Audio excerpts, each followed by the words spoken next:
KP Naushad Ali. Sir, ഞാൻ ഈ ധനകാര്യ ബില്ലിനെ സർവാത്മന പിന്തുണയ്ക്കുകയാണ്. ഈ ധനകാര്യ ബില്ലും ബജറ്റും ഒക്കെ സാമ്പത്തികമായിട്ട് വലിയ ദുരന്തമുഖത്ത് നിൽക്കുന്ന ഒരു സംസ്ഥാനത്തിന്, കേരളത്തിന് ഒരു മൃതസഞ്ജീവനിയായിട്ടാണ് ഈ ബജറ്റിനെ നിഷ്പക്ഷമായി സമീപിക്കുന്ന ആളുകൾക്ക് ബോധ്യപ്പെട്ടിട്ടുള്ളത് എന്ന് പറയാൻ ഞാൻ ആഗ്രഹിക്കുന്നു. ഇവിടെ സാമ്പത്തികമായി സമ്പൂർണ്ണമായി തകർന്ന ഒരു സംസ്ഥാനം എന്നുള്ളത് ഒട്ടും അതിശയോക്തിപരമല്ല. കാരണം RBIയുടെ കണക്കുകൾ പ്രകാരം 5 ലക്ഷമാണ് കേരളത്തിൻ്റെ പൊതുകടം. അതുപോലെ തന്നെ നമ്മുടെ ചെലവുകളിൽ റവന്യൂ വരുമാനത്തിൻ്റെ 77% നമ്മുടെ കമ്മിറ്റഡായ എക്സ്പെൻഡിച്ചറിന് വേണ്ടി ഉപയോഗിക്കുന്നൊരു സംസ്ഥാനം. അതിൽ തന്നെ 21% പലിശകളുടെ അടവിന് വേണ്ടി മാത്രമായിട്ട് വിനിയോഗിക്കുന്നൊരു സംസ്ഥാനം. അതുപോലെ തന്നെ GSDPയുടെ 1.3% നമ്മൾ മൂലധന ചിലവിലേക്കായിട്ട് കേരളം വിനിയോഗിക്കുന്നത്. അത് ഈ രാജ്യത്ത് തന്നെ ഏറ്റവും ദയനീയമായ ഒരു കണക്കാണ്. അത്തരമുള്ള ഒരു സാഹചര്യത്തിലാണ് നമ്മൾ ഇത്തരത്തിലുള്ളൊരു നൂതന പദ്ധതികളും പുതിയ വഴിത്താരകളുമൊക്കെ ആയിട്ട് ധനകാര്യ ബില്ലും ബജറ്റ് നിർദ്ദേശങ്ങളുമൊക്കെ നമ്മുടെ മുമ്പിൽ വരുന്നത്. കേരള ജനത വളരെ ആവേശത്തോടു കൂടിയാണ് ഈ ബജറ്റിനെയും സംസ്ഥാന ഗവൺമെൻറ്റിൻ്റെ ഇത്തരം ആദ്യ ചുവടുകളെയുമൊക്കെ നോക്കിക്കാണുന്നത്. ഇവിടെ ഈ ബജറ്റുമായി ബന്ധപ്പെട്ട് ഏറ്റവും ശ്രദ്ധേയമായ കാര്യം നികുതി വരുമാന വർധനവിന് വേണ്ടിയുള്ള ഈ ബജറ്റിൻ്റെയും ധനകാര്യ ബില്ലിൻ്റെയും ഒക്കെ പ്രതിജ്ഞാബദ്ധതയാണ്. നമ്മുടെ ഈ നമ്മുടെ 2015-16 കാലത്തെ GSDPയുടെ 6.94% നമ്മുടെ നികുതി വരുമാനം. അന്ന് ഈ പിണറായി സർക്കാർ ആദ്യമായിട്ട് അധികാരത്തിലേറുന്ന വർഷത്തിൽ 6.94% GSDPയുടെ നമ്മുടെ നികുതി വരുമാന തോത്. അന്ന് ദേശീയ ശരാശരി അന്ന് 6.35 ആയിരുന്നു. എന്നാൽ 10 വർഷം കഴിഞ്ഞ് ഇവർ അധികാരം വിട്ടൊഴിയുമ്പോൾ GSDPയുടെ 6.41% നമ്മുടെ ഇന്നത്തെ നികുതി വരുമാന തോത്. എന്നാൽ അപ്പോഴേക്ക് ദേശീയ ശരാശരി 7% ഉയർന്നു കഴിഞ്ഞിരിക്കുകയാണ്. അപ്പോൾ ഇത്തരത്തിലാണ് നമ്മുടെ കഴിഞ്ഞുപോയ 2 ടേമിലുള്ള സർക്കാരിൻ്റെ നികുതി വരുമാന വർധനവിലെ അതിൻ്റെ തോതും അവരുടെ പ്രകടനവും എന്നുള്ളത് നമ്മൾ പ്രത്യേകമായിട്ട് വിലയിരുത്തേണ്ടതുണ്ട്. അതുപോലെ തന്നെ ഈ സർക്കാരിനെ സംബന്ധിച്ചിടത്തോളം നിലവിലെ ബജറ്റിൽ നമ്മളെ ഈ കിഫ്ബിയിലെ നിലവിലുള്ള പലിശയേക്കാൾ ഉയർന്ന നിരക്കിൽ വായ്പ എടുത്തുകൊണ്ട് നമ്മുടെ എക്സ്ചക്കറിനെ പ്രതിസന്ധിയിലാക്കിയ ഒരു സർക്കാർ കൂടിയാണ് ഈ 10 വർഷത്തെ അവരുടെ പ്രകടനം കഴിഞ്ഞ് തിരിച്ചു പോയത് എന്ന് നമ്മൾ മനസ്സിലാക്കേണ്ടിയിരിക്കുന്നു. ഈ GSTയെ സംബന്ധിച്ചിടത്തോളം GST വരുമാനത്തിലെ വർധനവിലും വലിയ തോതിലുള്ള കുറച്ചിലുകൾ ഈ കഴിഞ്ഞ സർക്കാരിൻ്റെ കാലത്തുണ്ടായിട്ടുണ്ട്. 2024-25 കാലത്തെ GST വരുമാനത്തിലെ തൊട്ട് തലേ വർഷത്തെക്കാളുമുള്ള വരുമാന വർധനവ് 5.36 മാത്രമാണ്. എന്നാൽ ഈ പുതിയ ബജറ്റ് അടുത്ത വർഷത്തെ നികുതി വരുമാന വർധനവായി കണക്കാക്കിയിട്ടുള്ളത് 18.43%. നികുതി വർധനവ് സംഭവിക്കുക എന്നുള്ളതാണ് നമ്മുടെ ഖജനാവ് നിറക്കാനുള്ള ഏറ്റവും എളുപ്പത്തിലോ അല്ലെങ്കിൽ ഏറ്റവും പ്രധാനപ്പെട്ടൊരു പോംവഴി. ആ കാര്യത്തിൽ പ്രതിജ്ഞാബദ്ധത പുലർത്തിക്കൊണ്ട് മുന്നോട്ട് പോകുന്ന ബിൽ നിർദ്ദേശങ്ങളും ബജറ്റുമാണ് നമ്മുടെ മുമ്പാകെ അവതരിക്കപ്പെട്ടിട്ടുള്ളത്. ഇവിടെ ഈ ബജറ്റിൽ തന്നെ ഏറ്റവും സുപ്രധാനമായൊരു കാര്യം, ഈ ബജറ്റിൽ ദുർബല വിഭാഗങ്ങളെ ചേർത്ത് പിടിക്കുന്നുണ്ട്. അതുപോലെ തന്നെ ശാസ്ത്ര സാങ്കേതിക രംഗത്ത് നിർണായകമായ ചുവടുകൾ ഈ ബജറ്റ് പ്രഖ്യാപിച്ചിട്ടുണ്ട്. നമ്മുടെ രാജ്യത്ത് തന്നെ ജവഹർലാൽ നെഹ്റു ഭരണഘടനയുടെ ഭാഗമാക്കുകയും പിന്നീട് ഇന്ദിരാഗാന്ധി മൗലിക കടമയുടെ ഭാഗമാക്കുകയൊക്കെ ചെയ്ത സയൻറ്റിഫിക് ടെമ്പർ അത് യഥാവിധി ഉൾക്കൊണ്ടുകൊണ്ട് നടപ്പിലാക്കുമെന്ന് പ്രഖ്യാപിച്ച ഈ ബജറ്റ് ഇങ്ങനെയുള്ള പുരോഗമനപരമായി ചിന്തിക്കുന്ന ആളുകളെ സംബന്ധിച്ചിടത്തോളം നമുക്ക് ഏറെ പ്രതീക്ഷയ്ക്ക് വക നൽകുന്ന ഒന്നാണ്. ശാസ്ത്ര സേവനത്തിനും ഗവേഷണത്തിനും വേണ്ടി 205.18 കോടി ഈ ബജറ്റിൽ വിലയിരുത്തിയിട്ടുണ്ട്. Jawaharlal Nehru centre for scientific ടെമ്പറിന് വേണ്ടി 25 കോടിയും സയൻറ്റിഫിക് സിറ്റിക്ക് വേണ്ടി 10 കോടിയും വകയിരുത്തിയ ഒരു സർക്കാരാണ്. അതുപോലെ തന്നെ നമ്മുടെ മുമ്പാകെ ഇന്ന് ശ്രീ സണ്ണി ജോസഫ് വൈദ്യുതി മന്ത്രി നടത്തിയ പ്രസ്താവനയുടെ പകർപ്പ് എല്ലാ അംഗങ്ങളുടെയും മേശപ്പുറത്തുണ്ട്. ആ പകർപ്പിൽ പറഞ്ഞിരിക്കുന്ന നമ്മളെ ഞെട്ടിപ്പിക്കുന്നൊരു കാര്യം, കേരളത്തിൽ ഉപഭോഗം നടക്കുന്ന വൈദ്യുതിയുടെ 80% നമ്മൾ അന്യ സംസ്ഥാനങ്ങളിൽ നിന്ന് കടമെടുക്കുകയാണ്. 18-19% മാത്രമാണ് കേരളത്തിൽ ഉൽപ്പാദിപ്പിക്കപ്പെടുന്നത് എന്ന് പറയുന്നു. തീർച്ചയായിട്ടും ഒരു ഊർജ പ്രതിസന്ധി എത്രമാത്രം രൂക്ഷമാണ് എന്നുള്ളതിന് മറ്റൊരു തെളിവ് നമ്മുടെ മുമ്പിൽ ആവശ്യമായിട്ടില്ല.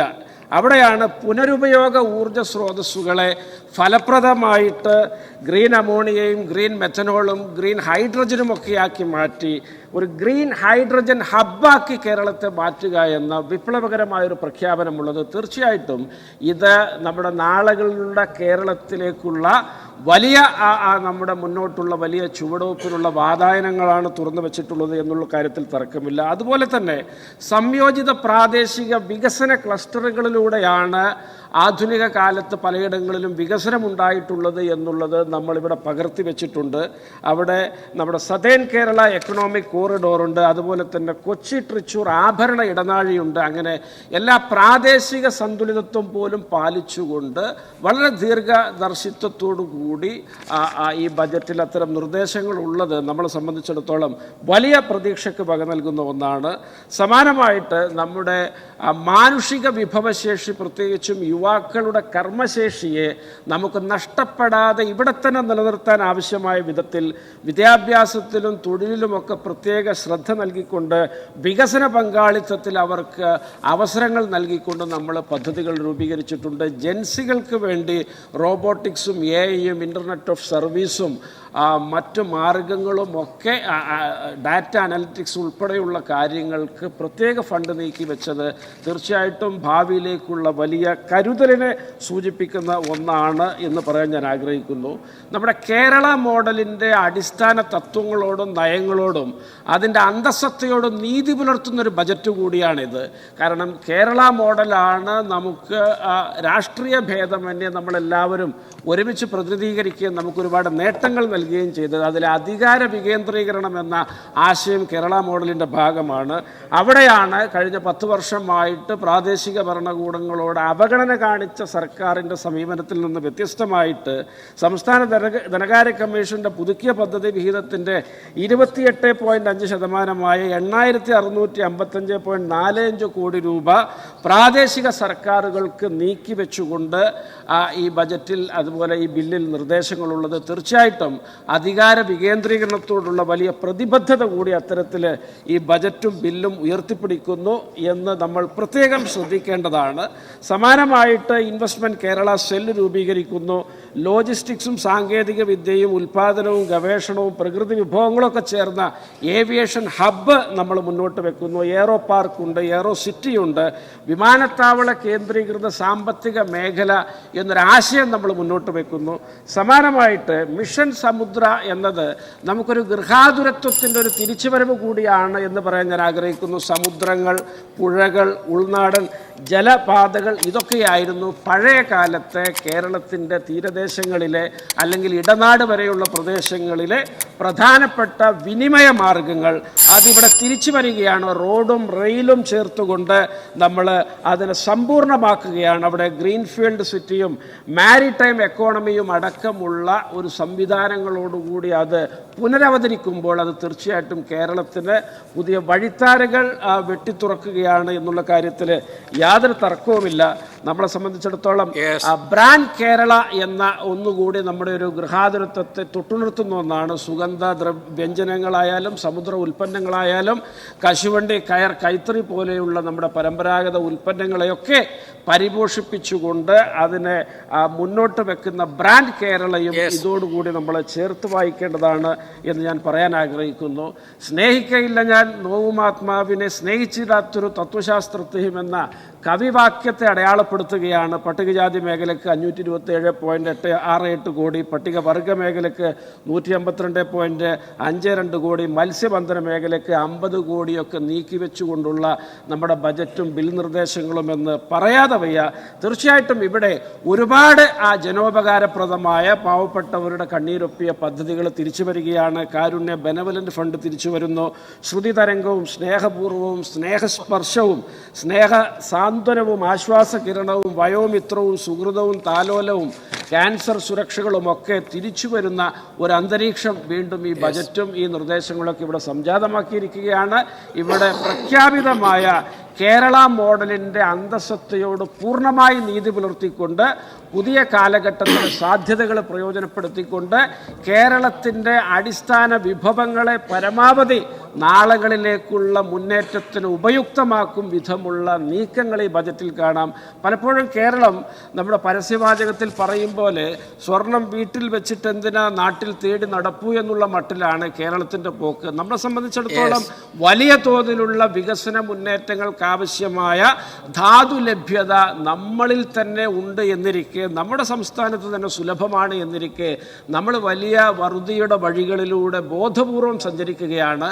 തീർച്ചയായിട്ടും അത്തരത്തിലുള്ള മുൻവിധികളെയൊക്കെ തകർത്തുകൊണ്ട് പുതിയ വഴികളും ലഭ്യത കൃത്യമായി ഉപയോഗിച്ചുകൊണ്ട് നിലവിലുള്ള സാഹചര്യങ്ങൾ മെച്ചപ്പെടുത്തി ഭാവിയിലേക്ക് കൃത്യമായ പാത വെട്ടിത്തീർക്കാനുള്ള ചിന്തകളാണ് ബജറ്റിലും ബില്ലിലുമുള്ളത്. തീർച്ചയായിട്ടും ഇത് കേരളത്തിനൊരു മൃതസഞ്ജീവനിയാകുന്നത് അത്തരത്തിലാണ്. അതേസമയം തന്നെ അവസരം ചേർത്ത് പിടിക്കാനും പരിസ്ഥിതിയെ നോവിക്കാതെ ഇതിനെ ഏകോപിപ്പിക്കാനുമുള്ള വലിയ ശ്രദ്ധ നമ്മുടെ ബജറ്റ് കാണിച്ചിട്ടുണ്ട്. ഒരു ഊർജ്ജ പ്രതിസന്ധി നേരിടുന്ന പ്രശ്നങ്ങൾക്കൊക്കെയുള്ള കൃത്യമായ പരിഹാര മാർഗങ്ങൾ നമ്മുടെ ബജറ്റിലുണ്ട്.